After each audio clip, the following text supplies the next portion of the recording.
Let me start by applauding the First Lady and also Claude for his focus on education as being absolutely central.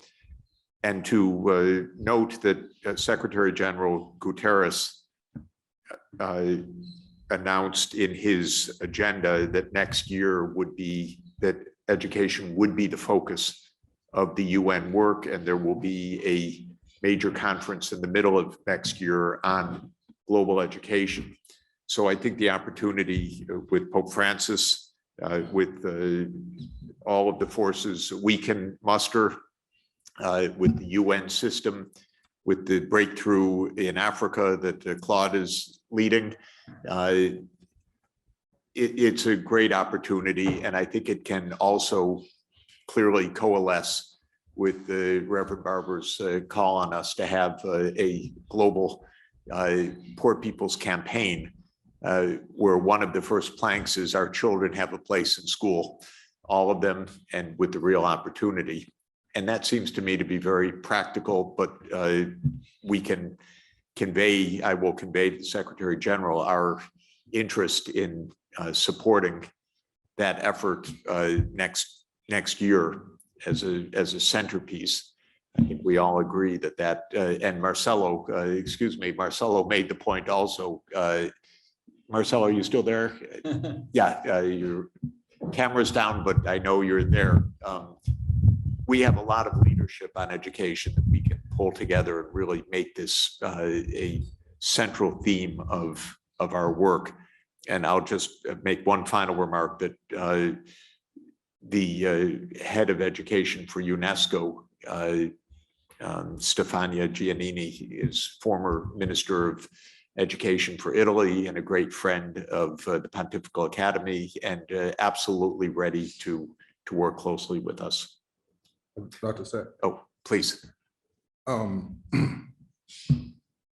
Claude, I want to thank you for the very powerful and personal discussion about living in those two worlds, maybe three worlds. I know something about that myself. I won't share it all, but I do want to offer a name, Bishop Seth Locke, who is the bishop of the AME Zion Church. His father was the first bishop, African bishop in the AME Zion Church. He's back now in Africa. Would be a tremendous faith partner with you on that effort.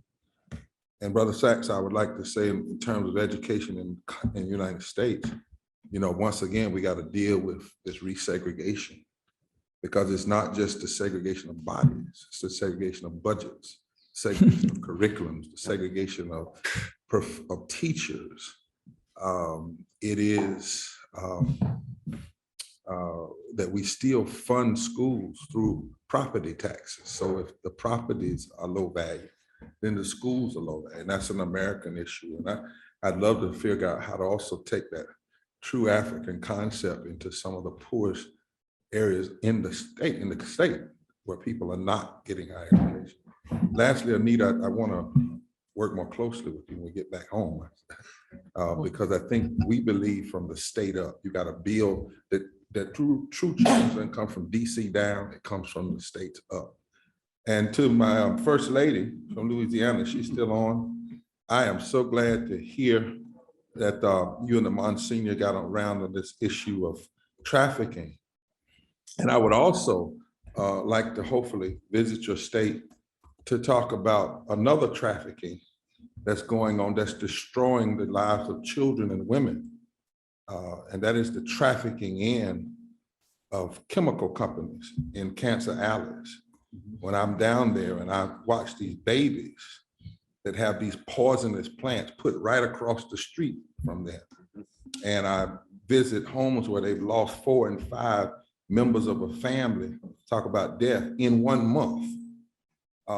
And that cancer alley is built on top of former slave plantations, the most brutal slave plantations in America, where if you were a slave there, you didn't have any chance of getting out.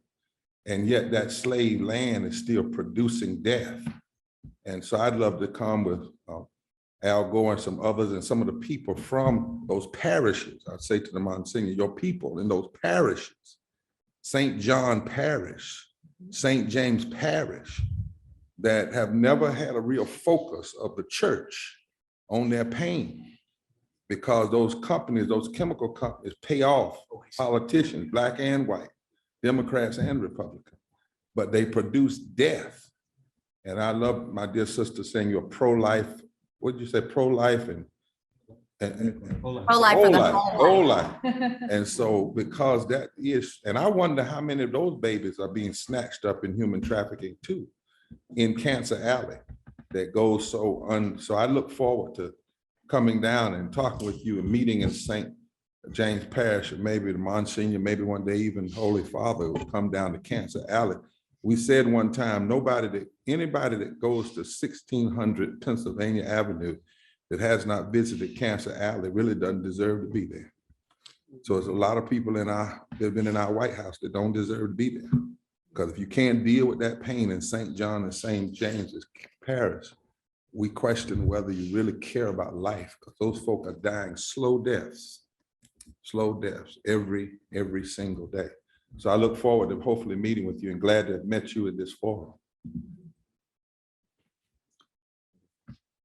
Yes, well, 2-second close paper. I want to share an experience. I had great luck in Abidjan at the Université Félix Houphouët-Boigny. I experienced the Agrégation de l'École Normale. And there were many, many kids, 21, 22, all dressed formally, men and women, boys and girls, and were going back to their villages to teach. And they were so happy. So that's possibly they were being aided by Claude, but the best day of my life.